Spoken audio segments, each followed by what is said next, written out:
¿Qué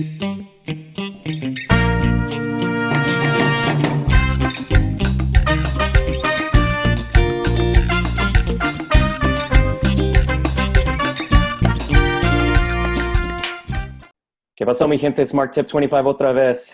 This is the El Chuco Sportscast once again with my brother Mario. How you doing, Mario? I'm doing good, bro. How you doing? I'm doing all right, man. So yeah, I just want to talk about a few things. In the previous Sportscast, the music kind of cut into our vocal parts in the first Sportscast. That's because I originally had another song in there. It was a small, like 11-second tidbit of Azul by Christian, but of course YouTube didn't like that. Yeah, I guess I don't understand copyright laws as well as I thought. I thought maybe it's because it's a certain amount, because they always tell you to trim it to a certain amount for use, but apparently that's not the case. So whatever the fuck. So I just inserted a new song within there just so I can have it. And so if this YouTube channel does take off, it can be monetized.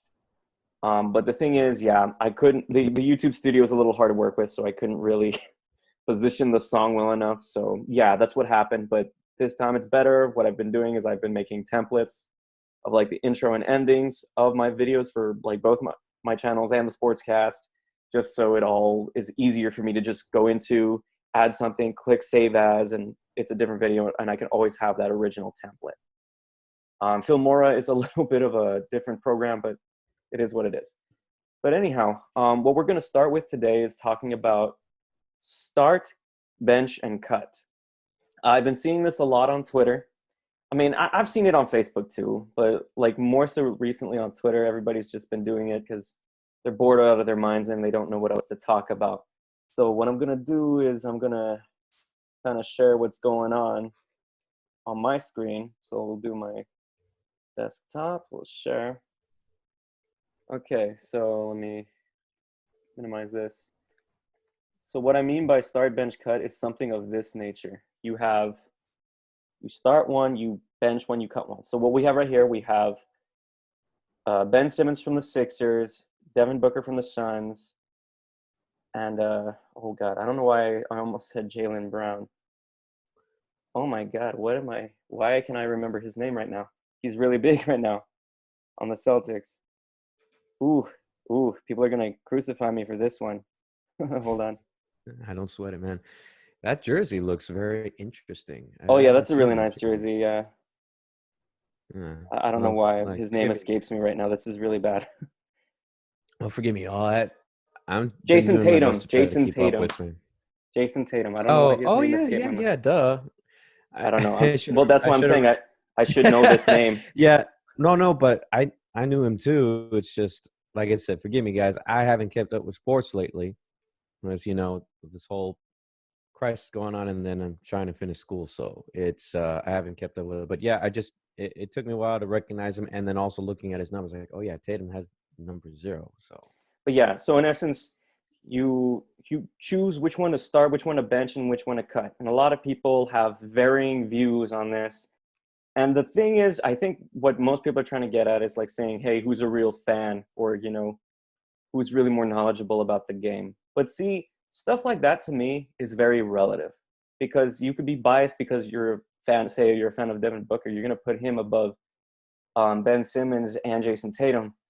But the fact of the matter is that may not be objectively true. There are some things that make something of this nature objectively true. But see, you also have to think about it. Are we going off of them of their current standing? I mean, since these guys are younger, yes, that would be the case. But then we have other ones. Let me kind of go to the other ones. We go to the other ones that I have here. Let's say, there's this dumbass one. And sorry, Mr. Junes or Junes, whatever your name, Junes for shiz. I don't mean to put you in the spotlight, but this is what I have here. So we have start one, bench one, cut one. You have Chris Middleton from the Bucks, LeBron James, and Michael Jordan. Like, this is pretty stupid. I'm sorry, guys. You're going to put Chris Middleton up against Michael Jordan and LeBron James.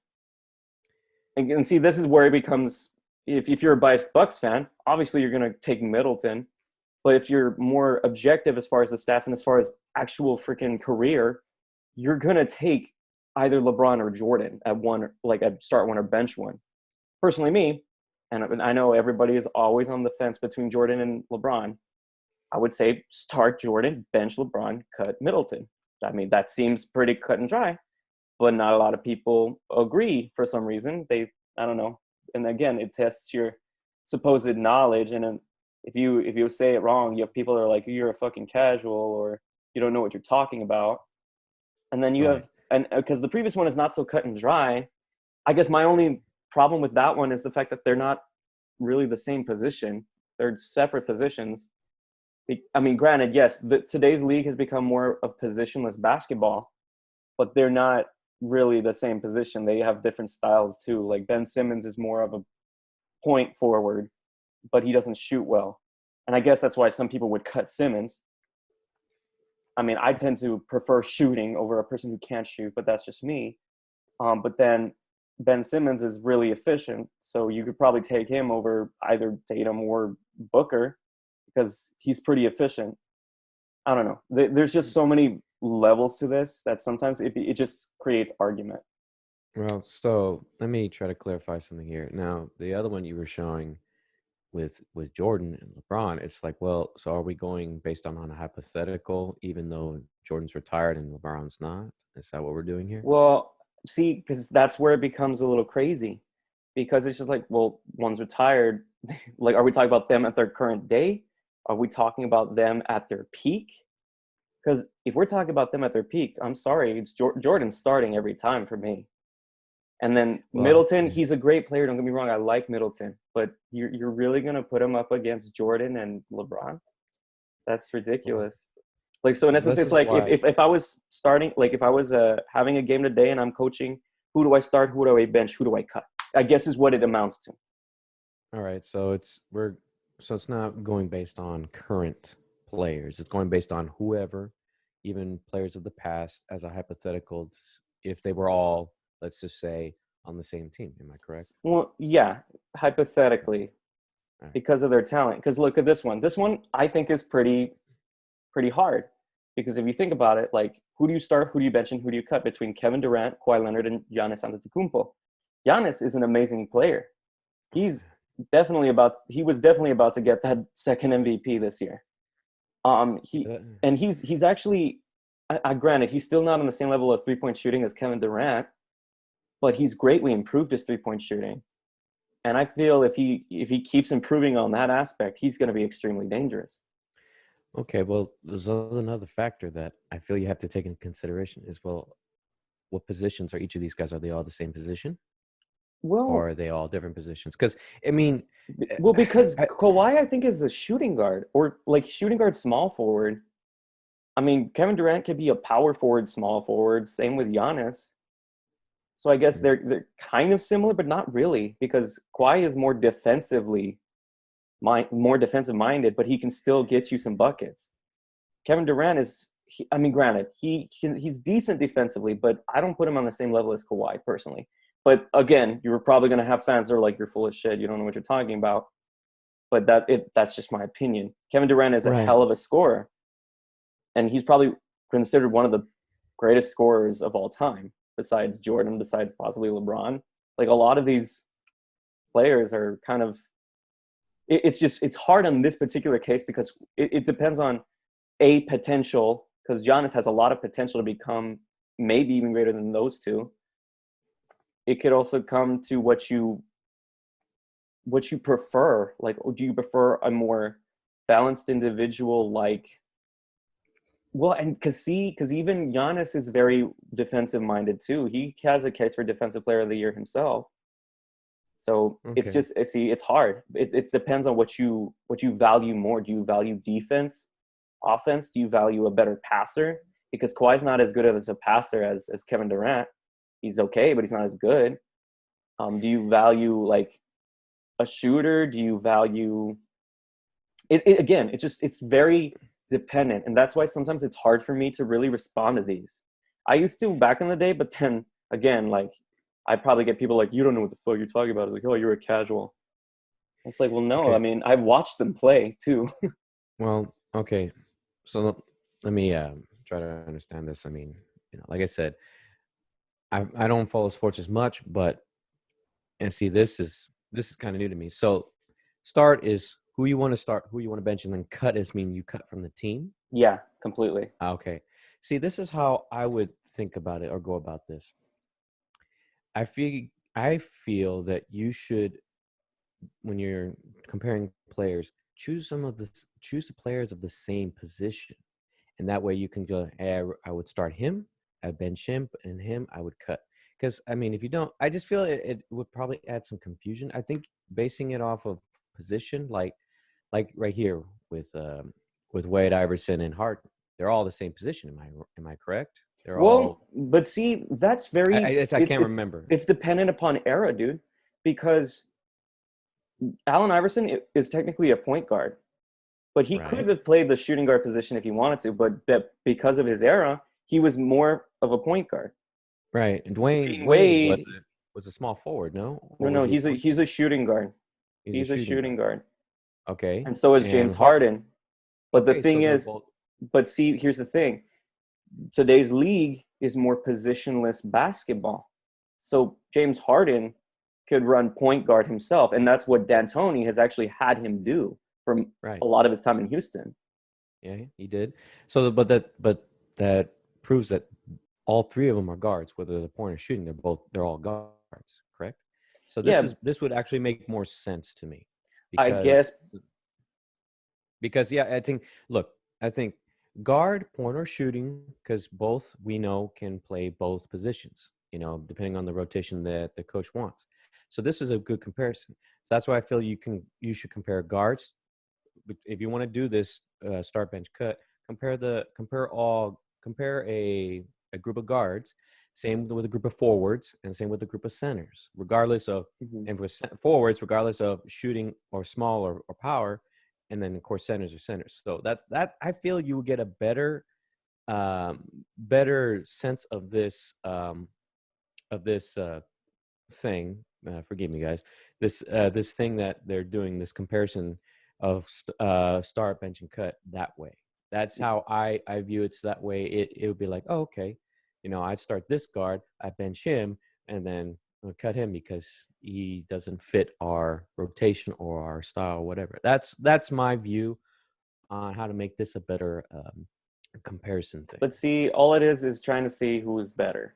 And like the thing is, you would have to pull statistics up. And Right. again, all areas are different. And I agree to what you're feeling, but not everybody agrees to that because again, this modern era is very much positionless basketball. Yeah, just because they play the power forward doesn't mean they can't do anything else. I mean, Ben Simmons could probably cover from point guard to power forward if he wanted to. The only thing he lacks is shooting, but otherwise he could probably guard all those positions. But Well, yeah. I mean, you also got to consider. I mean, it wouldn't make sense for someone that's like a power forward to play at the shooting guard position or point guard position. That wouldn't make any but again, sense. you're basing it upon older standards of position. Ben Simmons is completely different. Ben Simmons, he has the handles and the passing prowess of a point guard, but he's pretty much a small forward size, probably even power forward because of his Well, arm span. Like he's a heck of a like he's a really good player. Again, his only thing is shooting. But here's the thing: so we have D Wade, Allen Iverson, and James Harden. There's been a lot of debates recently as to who's better, James Harden or D Wade. oh man, yeah, this one's a tough one because all three I have mad respect for, and we've had the privilege of watching them in this league. And now, for me, this is just my take. I feel that you know much mad respect to D Wade, even though, being a Mavs fan and, how they won in '06, which I thought was a bit of to me, it was a little controversial. But I would think I would start Iverson because this guy was just amazing, man. And I just feel he never got enough credit for what he did, and I would bench Wade because one, it's perfect because he was wasn't he sixth man of the year a couple No, times? Wade was never sixth man of the year. Was it? And then I'm getting confused with someone else. Sorry, but he would be a great backup to Iverson when he would come off the bench, because there's times he did come off the bench and he killed it. And then, I'm sorry, I feel bad for Hyden. I would cut him, Yeah, but yeah, I'm not saying Harden, he's you mean? bad. But between these three, that's tough because. But that's just my take. I think I would start Iverson, bench Wade, and cut Harden. But that's Well, just me. see, a lot of people would probably give you crap because Iverson, although he was a really good player, he fucked up his own career and he was very inefficient. So that was the only thing going against him. So that's why I personally would cut Iverson. Again, I like Allen Iverson too, and he really inspired a lot of players, but he was not very efficient, and as a player himself, he wasn't very, in today's league, maybe he would be better, but who knows? I would probably cut Iverson.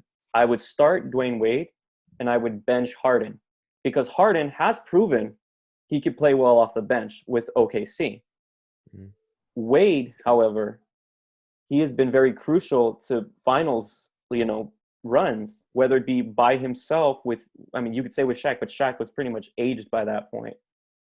And Still. he was a great player, but Shaq in Miami versus Shaq in LA, it's not even close. Well, yeah, but he still had a He was hand in it. he was decent. But what I'm saying is D Wade, I give more credit to where credit is due with D Wade, because he had the rings to back it up. Granted, rings are not everything. And yeah, James Harden is putting up astounding numbers.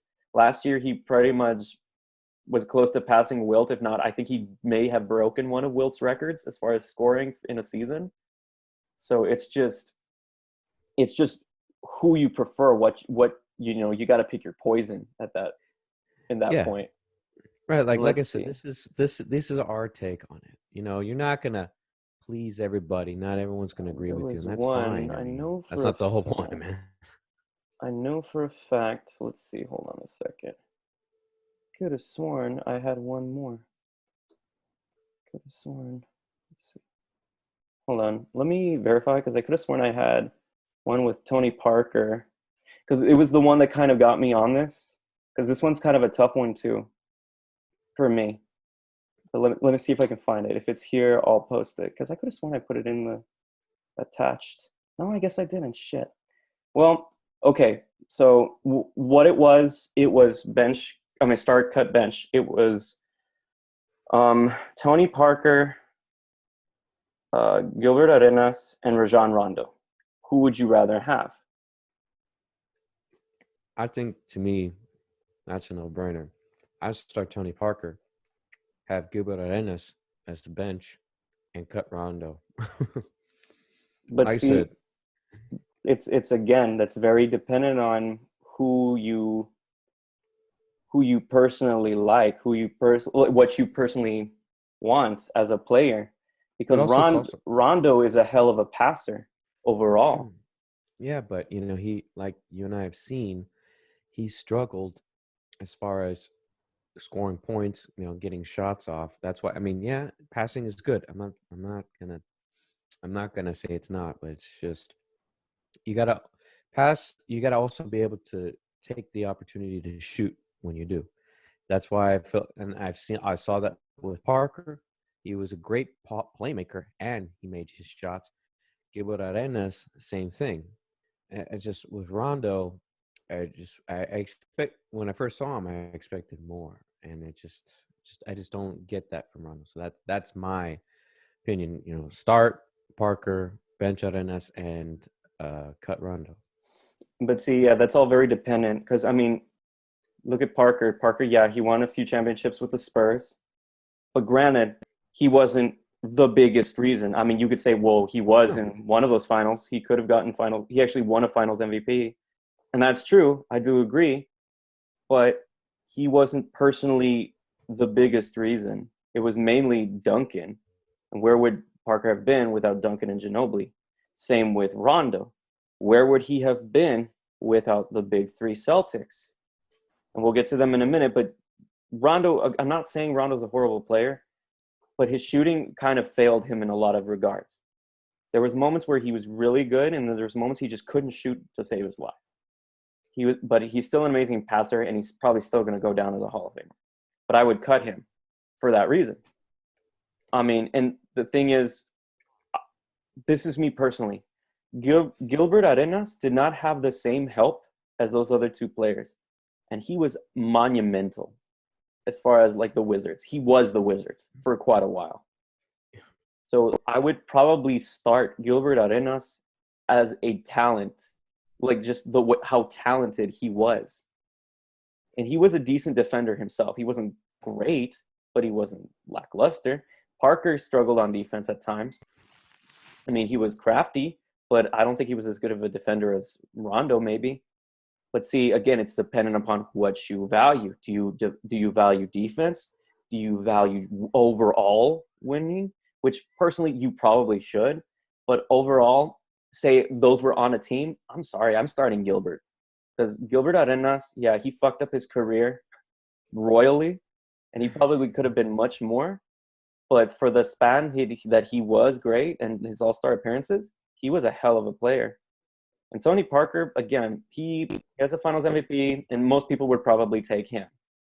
And I get that. But again, Gilbert Arenas was an all-star for most of his time.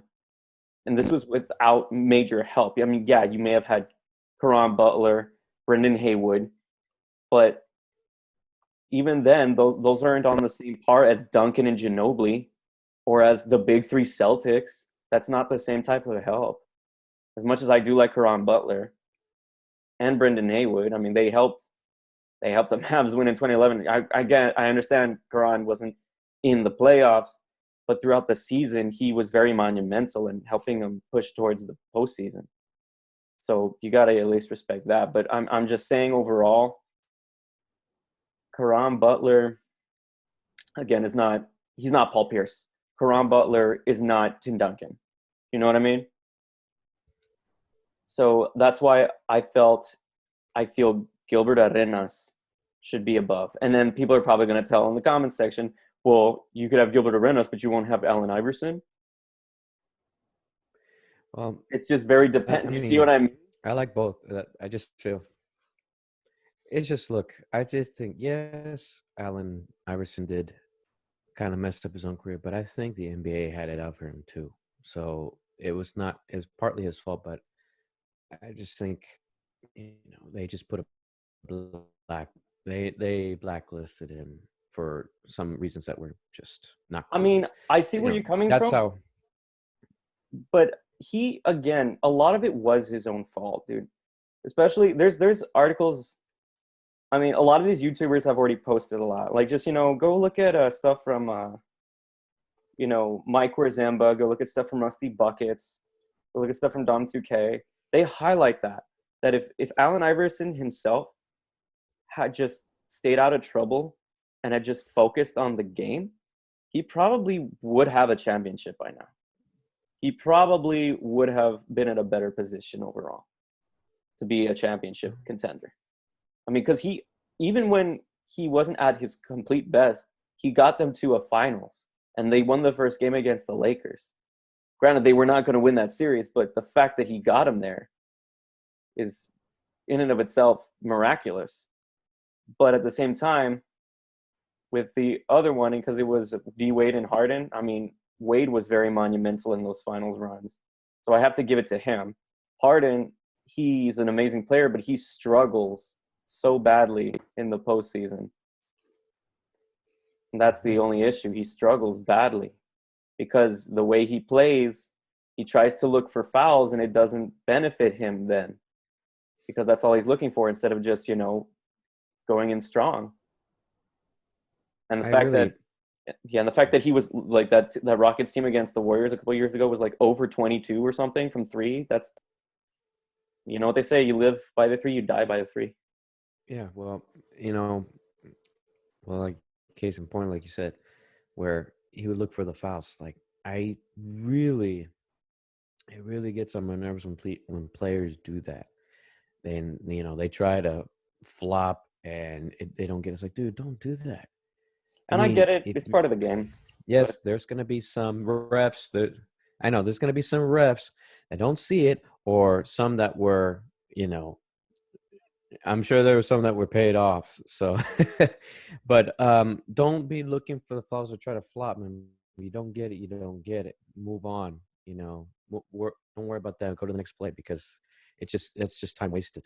So, yeah, yeah, but it's okay. So then also, like, let's also kind of go into different sports. Let's say, okay, start bench cut. Tom Brady, Joe Montana, Frank Tarkenton. Just random shit.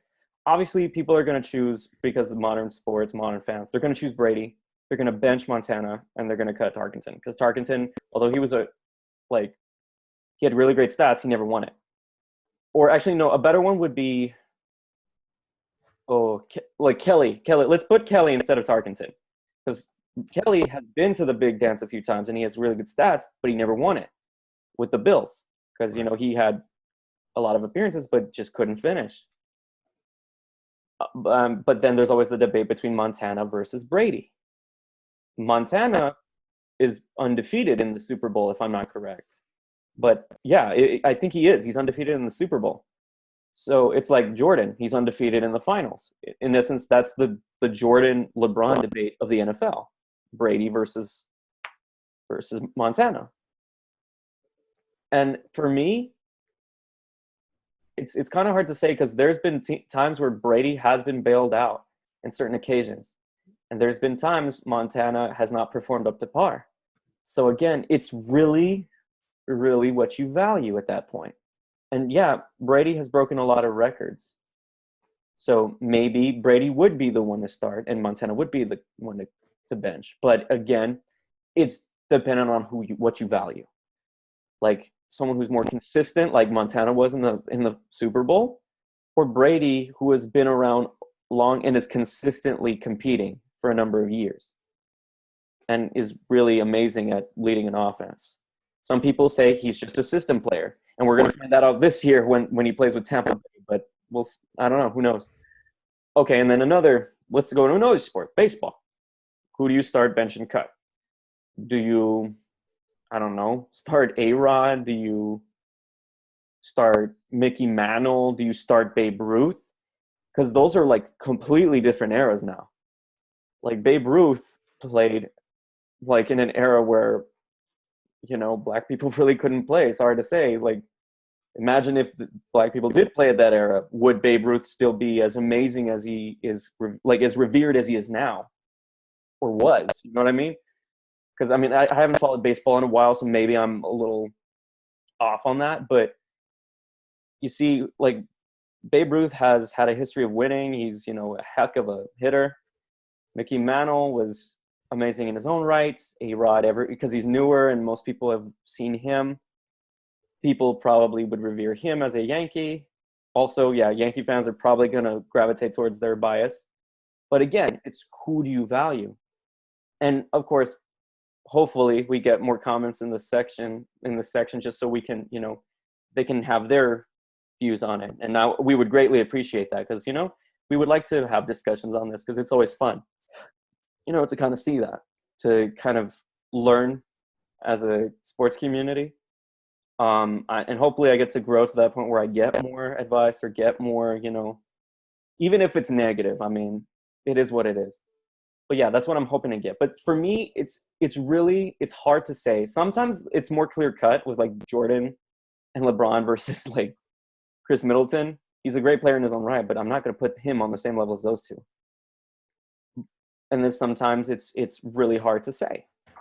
But again, it's dependent upon what you value most. So yeah, we're gonna move on from this. We're gonna talk about, because I mean, and I guess this kind of ties into like a player being overrated or underrated. Because of the whole argument between D Wade versus James Harden. Like who is more valued? Like who's overrated? Who's underrated? There are a lot of, especially Mavs fans. I mean, granted, I'm a Mavs fan too, but I think we're really underrating D Wade. A lot of Mavs fans keep underrating him just because they beat him in the finals. I really think that's bullshit because D Wade himself is an efficient player, hell of a scorer, finisher, good defender. So let's not, we can't really diminish his presence and what he's done in the NBA. We can't. We really can't. And James Harden, yeah, he's an amazing player. And some people think he's overrated because of just his style of play, his step back that sometimes he gets away with traveling at times. And that's created a new discussion. Is what he's doing a travel? And there's some people saying, no, it's not. And they throw the rule book. And in some instances, it's not. But there are a lot of other instances it is. So it's like there's a blurred line there on what is a travel now. Well, he's not the only one that travels. I know, dude. LeBron James is a big offender of that. I know, but here's the thing. Make sure. Yeah. Okay. Fine. I'll let you finish. But I'm. Well, it's just look. It's if you're going to, you got to enforce the rules of the game fair across the board, and we know the NBA, those officials don't. It's like they pick and choose when to enforce and when to not. And especially when it comes to traveling, what does the rule book say when it comes to traveling? You can't take more than 2 steps without dribbling. And, that's how it should be. But many players, actually, Harden and like LeBron, they travel quite a bit because you can tell how many steps they take. Sometimes they take 3 steps. So it's like, enforce it fairly across the board. Travel rule. So that's why I'm like, yeah, I mean, the travel rule, it should be clean as day. It's what we've always been told, no more than 2 steps. Well, but see, in the actual rule book, it states it a little differently than one would expect. So unless it's changed. Like in basketball, traveling is a violation of the rules that occurs when a player holding the ball moves one or both of their feet illegally. If the pivot foot is lifted, a pass or try for made basket must be made before the pivot foot is replaced on the floor. In the NBA and FIBA, you are also given a gather step because, in essence, like, they count like after the dribble, the 1, 2, 3. Sometimes that's considered a gather step, but I don't agree personally that is. It says, but see, look, it says in basketball, traveling violation of the rules occurs when traveling is also called predominantly in a street ball game, walking or steps. If the pivot foot is lifted, a pass or try from a basket must be made before the pivot foot is replaced to the floor.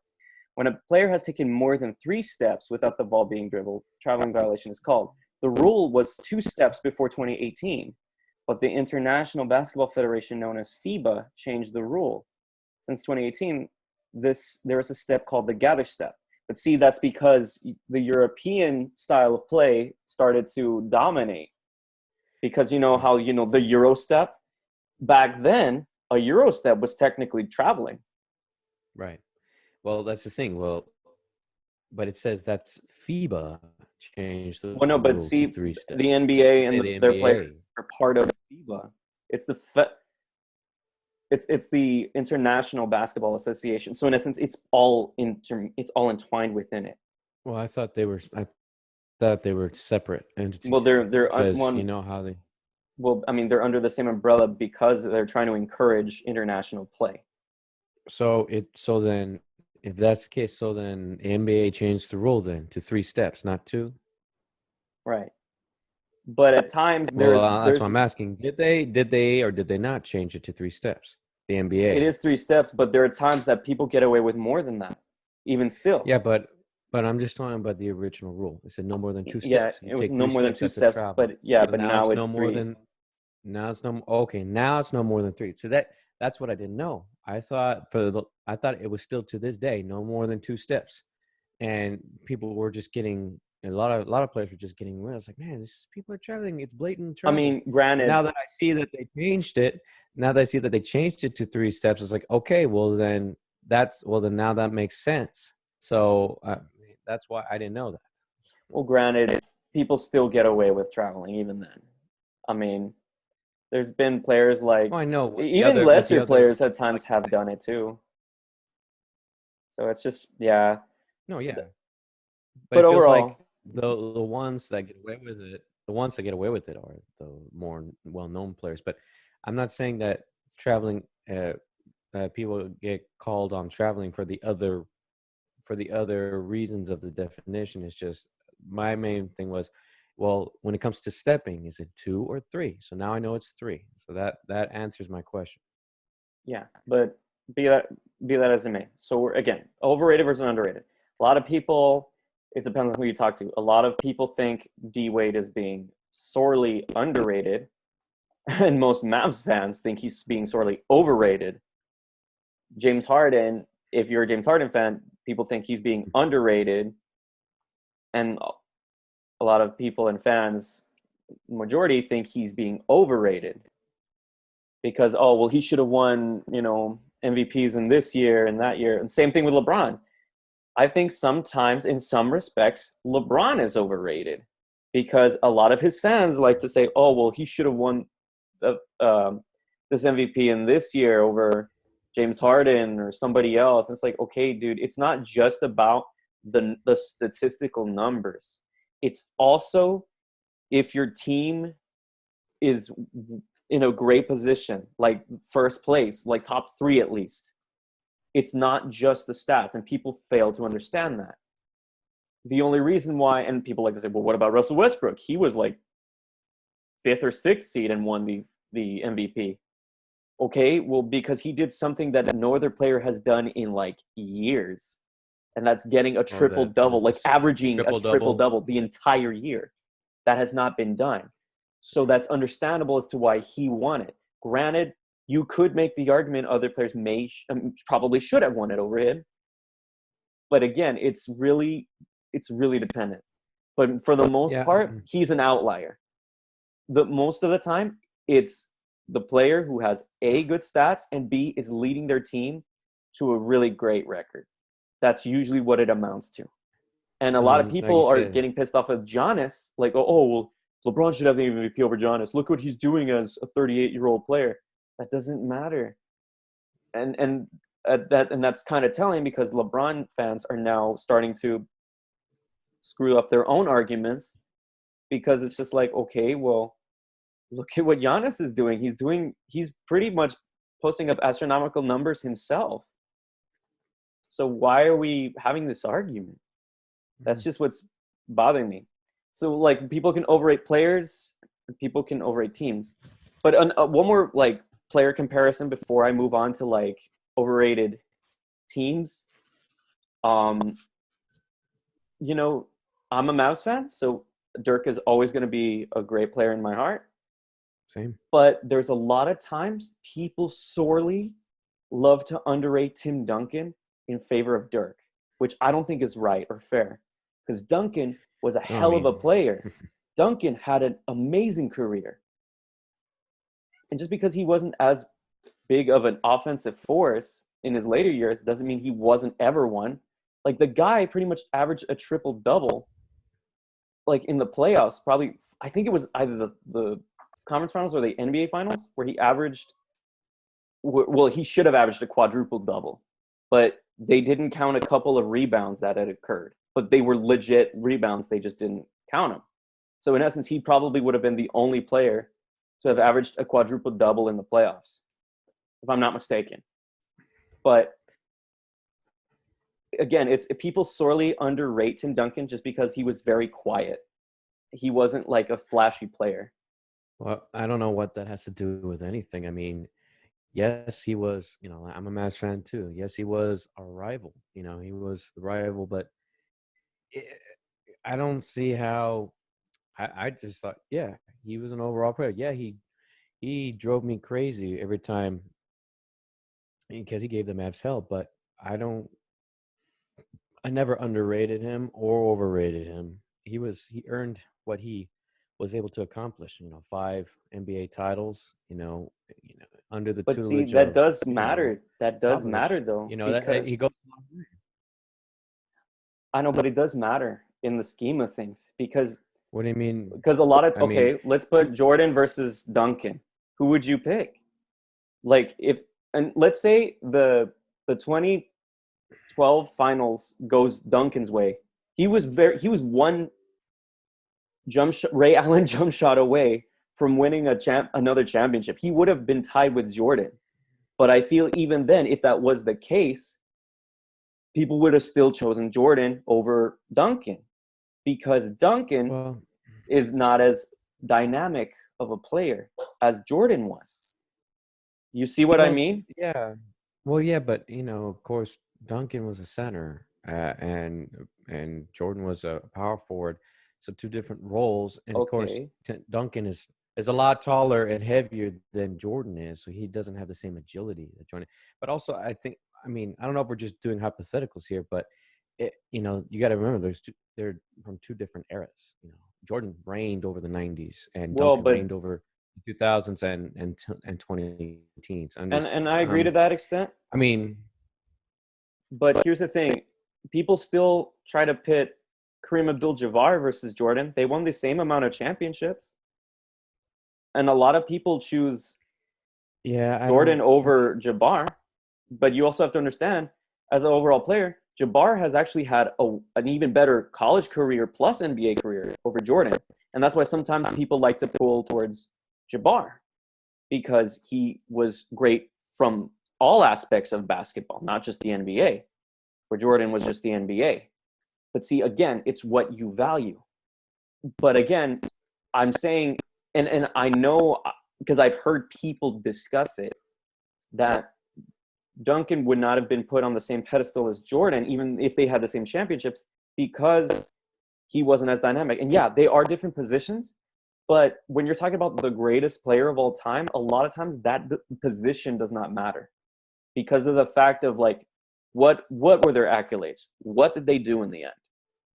And Duncan is a hell of a player, and a lot of people sorely underrate his accomplishments because I know a lot of Mavs fans that keep okay because there was another that's what it was. There was another start cut bench, and it was between Duncan, KG, and Dirk.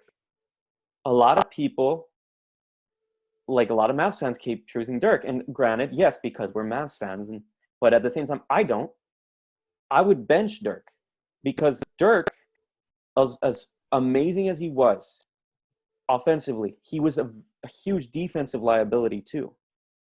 There were many times, he just couldn't defend. He wasn't quick enough on the defense. Whereas Duncan was a little bit quicker when it came to defense. And Duncan also overall has had a better career. You can make the argument, well, if Dirk had a team that Duncan had, maybe we would have been saying the same thing. I can see that, but part of me doesn't agree because Greg Popovich is a completely different coach than most would perceive. I don't think Dirk would have been the same type of player if he was under Pop because I don't think Pop would have allowed him to take as many threes as Dirk has. You know what I mean? Yeah, Because I don't think Dirk like Popovich really favors the three that often. Like he had he had players that that's were 3-point shooters, that's true. but I don't think Dirk would have been utilized in that way. That's my Right. only argument. Well, I mean, if probably so, if he had been under the tutelage of Popovich, he probably wouldn't have he would have probably never revolutionized the game as far as big men taking three pointers, Yeah, being able to do what Dirk did because he did. He changed the game forever yeah, he as far did. as the big guy. I mean, yeah, I always loved Dirk. Yes, he defensively he wasn't as quick. A 7 foot tall guy. It's a lot harder to move around than let's say if you were 6'5" or like a shooting guard or a small forward height. And I know Duncan was almost as tall as Dirk, but he was a little bit shorter than Dirk, so I think maybe that helped him as far as agility goes. So yeah, that's why he was a little bit able to get back a lot faster than Dirk. So But yeah, I mean, if it was me in that scenario, I'd say start Duncan, bench Dirk, and cut KG. And a lot of people, that's happening with a lot now with KG because, and now I'm going to explain this right now with teams being overrated or underrated. because of the things KG has said and just what he's accomplished in his time. Yeah, KG was a monster. He was a defensive player of the year too, and he actually got the Timberwolves to a finals. I mean, not a finals, a conference finals, and he won an NBA championship with the Celtics. So yeah, he's definitely up there. But I would still take Dirk over Garnett because of what Dirk accomplished with so little versus what KG had when he was with the big three. And I'm not saying Dirk didn't have help in his time. Like, he had Nash, he had Finley, you know? And then with Jason Kidd, granted, Jason Kidd was older by then. He was still a decent player. Jason Terry was a heck of a player. Tyson Chandler was a heck of a player. But that's what I'm saying. It's like it's not that he didn't have help, but he didn't have as much help as most players like KG or Duncan. And granted, that's why we also underrate Duncan too, because yeah, Tony Parker was an amazing player. Manu Ginobili was amazing in his own right, but they weren't superstars or all-stars either.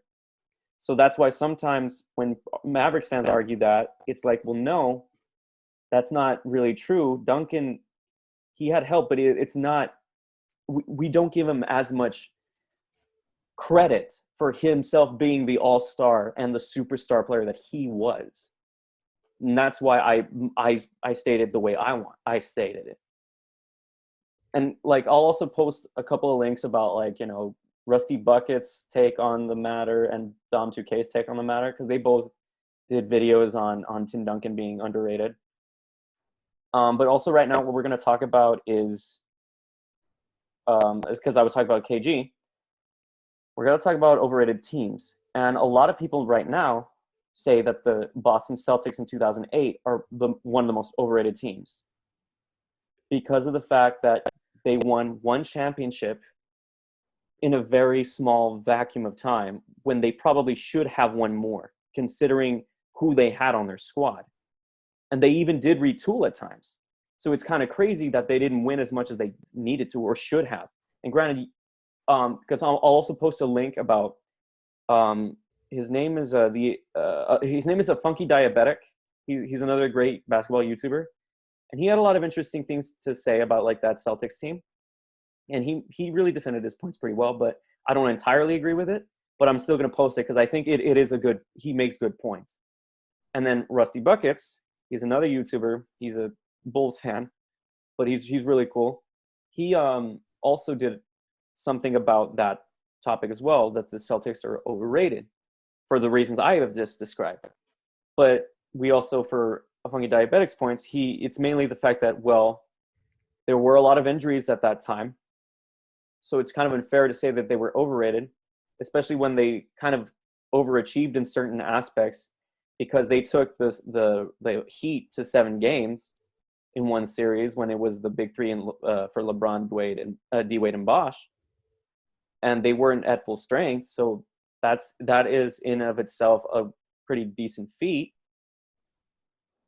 And then, yeah, just mainly major injuries. If those injuries hadn't have occurred, they probably would be sitting on at least 2, maybe even a couple more championships than that. But who's to say? Even then, they still underachieved, considering what they did have. Because let's not pretend that their role pieces like Rasheed Wallace were bad. I mean, Nate Robinson was a heck of a piece. And then overall, I don't know. If they had been healthy, maybe I could see them winning at least one more, and maybe they wouldn't be considered as overrated. But it's not necessarily the fact of what happened.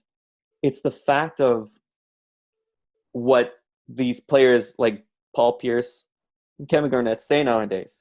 Like, Paul Pierce has been on record saying that he would be better than Dwayne Wade. That he's better than Dwayne Wade, as a matter of fact. And it's like, what? No. I don't remember him saying that. Yeah, it's because he's on a talk show now, like one of those sports talk shows. And yeah, he makes some pretty outlandish claims himself. And then KG is just very vocal. He's very, competitive overall. So when that movie Uncut Gems came out, he was on a podcast, or I'm not certain if it was a radio talk show or a podcast, with Bill Simmons and Adam Sandler.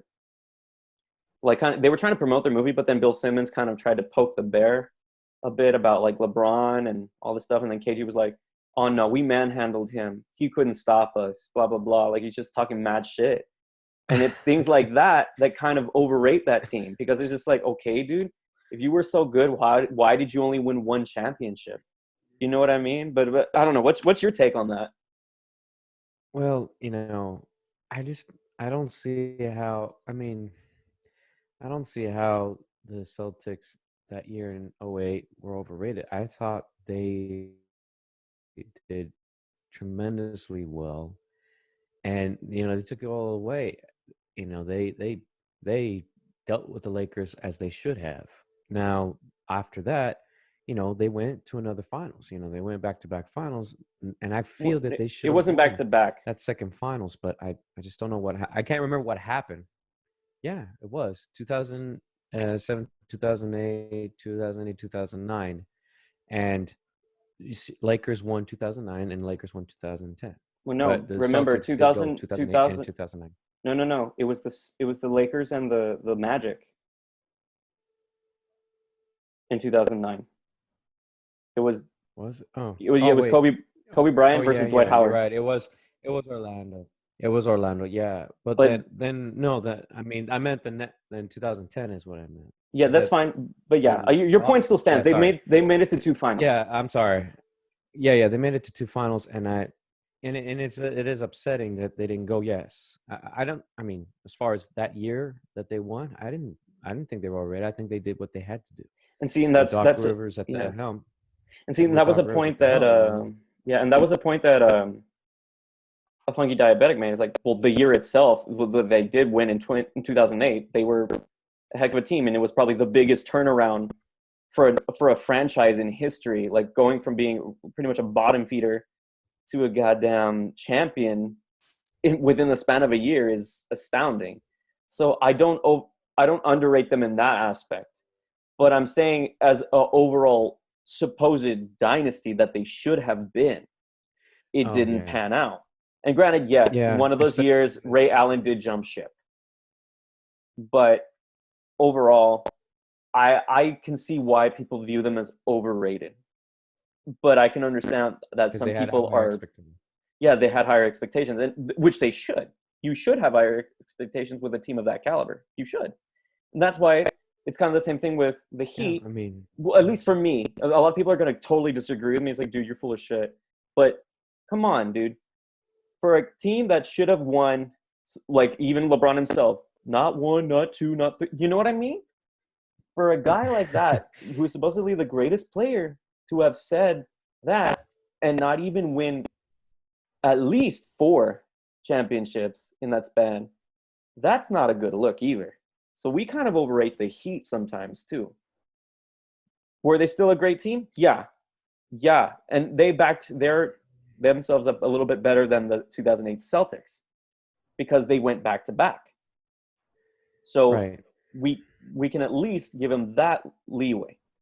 But now let's talk about teams that are underrated, like the 2004 Pistons. That is Oh probably one of the yeah. most underrated teams of all time. Really? For I didn't think me, they were. dude, nobody thought they were that good. Yes, they had great pieces, but I mean, Well, I mean, in my opinion, Ben Wallace should be in the Hall of Fame. Chauncey Billups should be in the Hall of Fame. But a lot of people don't well, think that. A lot no, of people wow. They because don't? well, they don't because Chauncey Billups has only like what four All-Star appearances. I don't know. Like, and see, this is another thing I want to ask people in general. What constitutes a Hall of Famer in the NBA? What constitutes it? Like, do you have to have five All-Star appearances? For me personally, I think you have to at least have three or more. Me personally, and a Finals appearance, and a ring, and maybe a Finals MVP. And in my opinion, Chauncey Billups qualifies for all of that. And then look at Dwight Howard. Dwight Howard has had a Finals appearance, and he has like a bunch of Defensive Players of the Years and multiple All-Star appearances. So he should be in the Hall of Fame. But then Ben Wallace also has Defensive Player of the Year nods as well, but he's not in the Hall of Fame. Some people say, well, that's probably because of the Malice at the Palace incident, but it's like I don't think that should keep him in. I mean, keep him out of the Hall of Fame. That's bullshit. Like that team in general. Look, I can understand Tayshaun Prince possibly not being in the Hall of Fame. I think Rip Hamilton probably it's it's a little bit dicey on that one. I can see why he might not ever make it, but I think he probably should. But overall, at that time, it's like the Mavericks versus the Heat. Nobody thought that team was going to beat Kobe and Shaq, especially since they also, I mean, granted, yes, Karl Malone was aged, but he was still serviceable. And that was just the rub of it all. They had Gary Payton, technically 4 Hall of Fame players on that team, and they still lost to this team who nobody thought would win. And then that team ended up being like in the Eastern Conference Finals for like 6 years, maybe. No, well, yeah, 6, maybe even 7 years. No. Sorry, no, 5 years. It was 5 years because it was 2004 to 2009. Yeah, dude, that team was a really good team, but it wasn't. It's sorely underrated. But and that's why it kind of irks me that they're that underrated, because it's like people don't think Chauncey Billups should be in the Hall of Fame. It's like, okay, the guy won a championship, the guy has a Finals MVP. How is he? Why shouldn't he be in the Hall of Fame? You know what I mean? That's such nonsense. You all rag on Stephen Curry for not even having a Finals MVP, yet, oh well, Chauncey Billups is not a Hall of Famer, but he has a Finals MVP. So which is it? You know what I mean? That's the only thing that bothers me when they have those arguments. But that's what I'm saying. That team is sorely underrated. One of the most underrated teams I've ever seen, because they were a heck of a defensive team. And again, they were consistently in the Eastern Conference Finals year in and year out from that span of time. After they traded Chauncey Billups, they were never the same. So you really cannot say that they're underrated. Well, I never thought they were underrated. I mean, they did a tremendous job when they won in 03, and then they went back in 04. They almost did. You mean no, it was again. 04 and then they went back in 05. You're getting it confused. Oh, it was 04 or 05. I'm sorry. 04 or 05. Yeah. No, I thought it was 03. No, because 03 was the Nets versus the Lakers. Oh. Okay, yeah. But no, okay, yeah, 04, 05, that's right. No, but I remember watching that. I remember you and I. Oh wait, or was it no shit? Because see, now I'm getting it. Now it was. I now I'm getting it confused. confused. 03, 04, man. No. It is definitely 04. Hold on, let's see. Because let's see. 2003. Just double check that. 2003 NBA Finals. Because no, I think I'm actually wrong on who it was. I think it was the Spurs versus the Nets that finals. Let's see. Yeah, it was the Spurs. 2003 was. Yeah, it was the Spurs and the Nets. And then the next year it was because I did a video on it. Because Dom 2K on his podcast with his buddies was saying that he's not a Hall of Famer. So I made a video on it, kind of disputing that. It's like, what do you mean he's not a Hall of Famer? Like, well, okay, yeah. No, I don't. I think he should be a Hall of Famer. Like I said, 04, 05, 04 when they won, I really think they did a tremendous job. They haven't been at that caliber since the Bad Boys of Detroit back in the 80s. And so that's why it's like, for what Billups has done and Rip and Wallace, all of them, they deserve the credit. And then 04, they almost did. I really wanted them to do it again. No, in 05 against the Spurs. But see, that's just the thing, dude. Tim Duncan was a hell of a player. That's just why he's so underrated. But I mean, you shouldn't sell Billups short. I think he deserves to be in the Hall of Fame. I mean, people need to go back if you can look. I mean, if you can look it up, I'm sure you can.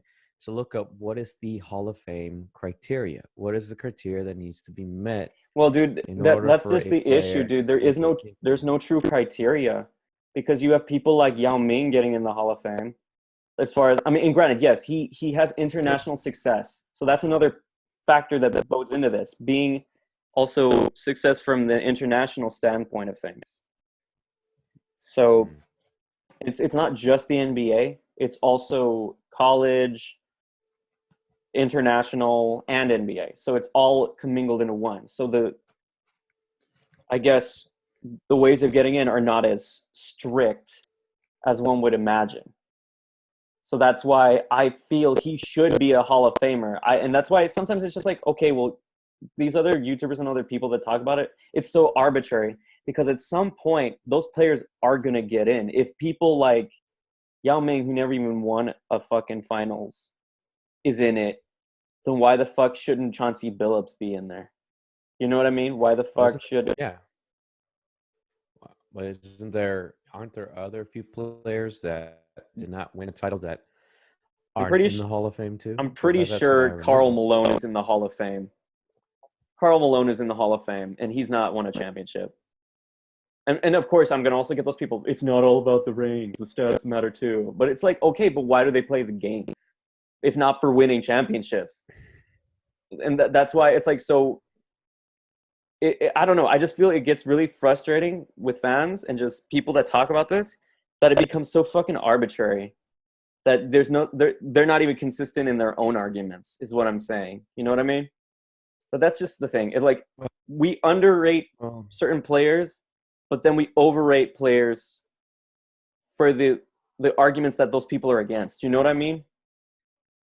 And also, okay, well, it because look also at the 2004 Pistons and the 2011 Mavericks. It's pretty much a similar situation. Nobody thought they would be that good. They end up making the finals and they beat a team they probably had no business beating. And see, now people are starting to overrate that team now to make it seem as if the Mavericks had all these all-stars or they were stacked. It's like they were not no, stacked. they weren't. They No, they weren't weren't stacked. stacked. They had decent pieces, but they weren't stacked. Like Jason Kidd was not 2003 Jason Kidd. Tyson Chandler is Yeah, a hell actually, of a if he defender, was, but he wasn't an all-star. Jason Terry is a hell of a six man, but he wasn't an all-star. Dirk did not have that kind of help that people think he did. He did not. Yes, they were a great team as far as like moving the ball and defending. And yeah, even Sean Marion. Sean Marion was aged by that point. He wasn't the same Sean Marion. So people really need to understand well, they were not stacked. Neither were the 04 Pistons, but it's kind of weird how they overrate that 2011 Mavericks, but not the 2004 Pistons, or at least make the same arguments for them. It's stupid. well, I don't know why anyone was thinking that the 2011 Mavericks were stacked. I mean, you and I both watched the team. We kept up with it. We even saw the rosters. Like, no, we know they're not stacked. A lot of the guys around Dirk were getting up there in age. They were, over the curve as far as their careers go. How, However, so they were old. They were getting there, but they were determined and they were hungry. It's like, you know what? This could be our only chance to really get it. We may not get another shot, and they took it. That's the difference between the older guys. They may not have been able to be. They may not have been playing like they were in their youth, but they were still hungry. That they still kept up with a lot of the younger guys, and they proved it. That playoff run in 2011 for the Mavs, that was amazing. It's like, bro, they were running circles around the other guys, especially with OKC being the youngest team, and they got to the conference finals. Kevin Durant, James Harden, Westbrook were going toe to toe with Dirk and a lot of those guys that were older. Against Terry, but they schooled them because why? These guys wanted it, and they were able to achieve it. They were hungry. As a Carlos, I remember Carlos stating in one of the, I think it was after they swept the Lakers. It's like, no, we just got to stay humble and stay hungry, and Hmm. it's also a mind. It's also a mindset too. I mean, you can have all that talent, but if they don't have the mindset that they're hungry for that title, then it won't happen. So that's why, you know, I don't overrate. I mean, I've never overrated that team. Of course, Dirk was the only superstar on that team, Everyone else, well, you could have considered Kate one, but that was back in his youth when he was leading the Nets. Yeah, he was a superstar then, but now he wasn't. Terry too. I mean, he was one of the best six men of the time. Of course, yeah, he wasn't also. It was pretty much Dirk. He was the only superstar, and everyone was able um, well, how do I say this? To They coexist. all they were able to coexist perfectly around Dirk, and they were able to communicate and execute just flawlessly, and they won it. And the difference with Miami at the time, they had several superstars, and sometimes I feel as I've watched that game, and then so I was, when you have too many superstars, you got too many big egos, and, and they want to do things their way, and it just won't happen. You just get a lot of butting heads, and not to say that you know, Miami fixed that, and the next year they were able to win it. But I think the hype with Miami, especially with LeBron, I think it went to their heads a little bit. They thought, "Oh, we got this in the bag," and they took Dallas lightly that year, and that's why Dallas won. So that's why it's all a mindset. But sometimes having too many superstars can hinder the team because, you know, one one guy wants to do one way, one guy wants to do another. Still working together. Like I said, they had a lot of big personalities. Where Dirk was the only big personality because he was the face of the franchise. Everyone else were part of the team, but it's like they weren't as big as Dirk was. But they still say, "Hey, man, you're the guy. We will do everything we can to support you." No, I know that's just me talking, but I'm sure that's what they were. That's the mindset they had, and it worked. Well, So and then overall, and then with the Pistons, yeah, maybe. I mean, I don't see how they were underrated. They killed it. It just sucks that the next year when the Spurs beat them, it just didn't happen. But and it's sad that it kind of Detroit kind of went downwards too, down at a downhill after that, and they haven't been back to that level since, and it's kind of sad because I know Detroit can be good, and we've seen it in the past. So but yeah, it's just the thing is at that point in time, the media, nobody had the Mavericks, dude. It was actually kind of almost suspect that they were even going to get out of the first round because Portland actually kind of gave them a little bit of problems at first, and then finally they turned on the Jets and got it done. But then even after that, oh, are they going to take down the back-to-back champion LA Lakers? And nobody thought that they would, yes, and they now did. look, yeah, I'll tell you this. But most of the times during the 2000s, man, Portland always gave Dallas hell. Always. Especially with Wesley Matthews there and a bunch of the other guys. But they always gave the Mavs a hard time. And I remember, I remember Dad would always like, damn, Portland, they're just a problem for the Mavs. And yeah, but Oh, Brandon that Roy, year they yeah. got it done. Oh yes, Brandon Roy. Yeah, I remember him. Yeah, he was he was something, man, against Dallas. But and then after that, when they went to the semifinals against the Lakers, I was like, oh crap, the defending champs. I don't know, but then they swept them. It's like, holy crap, these guys actually be the defending champs. Because the Lakers, Dallas will always have a hard time against the Lakers. But it's that year. I remember that year, at the beginning of the season, when they beat LA.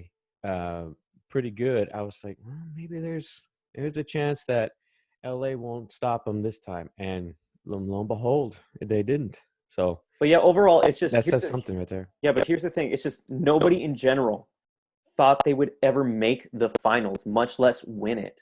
There was like there were obstacles in every way, and people did not give them the benefit of the doubt. Granted, people wanted them to possibly win because people were all hating LeBron at that point, but nobody expected them to actually pull it off. Is the thing. That's the whole thing there. But yeah, I mean, it's just. But now there's these narratives that oh they were stacked. No, they're not because I think what is happening is LeBron fans are trying to make it seem as if LeBron was up against hefty competition, just to hide the fact that he fucking choked that year. I'm sorry, he choked that year. There was no reason that Heat team should have lost at all, and they did. So it is what it is. But anyhow, that's just what it is. Like there's so many players that are underrated. There's so many teams that are underrated. And yeah, that's where we stand right now. The 2004 Pistons were sorely underrated, and the 2008 Celtics are extremely overrated. But I don't know. It's just really it's subjective. It's up to really personal preference. And like I said, I'm gonna post a lot of those videos that I talked about in the comments section for everyone else's, leisure. And, please go support their channels as well as our podcasts and channels as well. But yeah, as far as what we're doing now, what we would like for you all to do is to, I don't know, in our comment section, just type out questions that are sports related, whether it be, any sport, any team. We mainly prefer Dallas sports and UTEP sports, like UT El Paso. So yeah, just whatever questions you have, just type them in, and we'll probably do a Q&A session on that for the next podcast. But anyhow, that's just really all we wanted to talk about for now. That's really all we had planned, because really there's nothing much going on due to this occurring situation that we're in now, and hopefully it desists so we can get back to normal, and maybe we have more stuff to talk about in the future. But as of right now, that's just really all we want to talk about. Just subscribe to the channel, let us know what you think, and ask questions. But anyhow, I just want to thank you all for listening. And Marty, do you have anything to add before we phone out of this?